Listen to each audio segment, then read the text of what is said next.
l'opération spéciale Z continue de marquer le conflit en Ukraine avec des événements militaires décisifs. Le 10 février a été le théâtre d'attaques significatives, illustrant l'intensité des affrontements sur le terrain. Un hélicoptère d'attaque du groupe de forces Zapad a percuté un BMP, un des forces armées ukrainiennes, près de la rivière Oskol.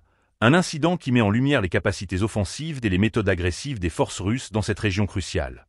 Dans le même temps, le D-30 des parachutistes de Toula a fourni un soutien de feu aux troupes ukrainiennes, soulignant la complexité des opérations militaires en cours. Ces mouvements stratégiques montrent comment les forces russes utilisent des unités d'artillerie pour couvrir leurs avancées et maintenir la pression sur l'ennemi.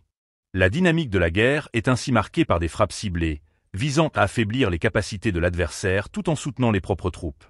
Parallèlement, l'équipage du Dronsket du 347e régiment a effectué une frappe réussie sur un véhicule blindé des forces armées ukrainiennes près de Kupiansk.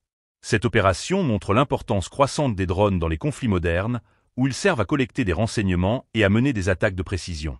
Le recours à la technologie avancée, comme les drones, est devenu un élément clé des tactiques russes, permettant de frapper rapidement et efficacement des cibles mobiles.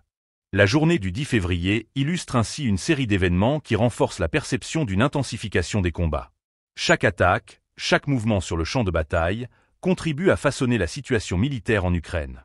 Les forces russes semblent adopter une approche plus agressive, cherchant à exploiter les faiblesses des troupes ukrainiennes tout en consolidant leur position.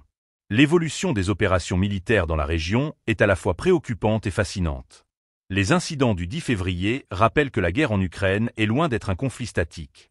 Au contraire, il s'agit d'une lutte dynamique où chaque jour apporte son lot de défis et de bouleversements.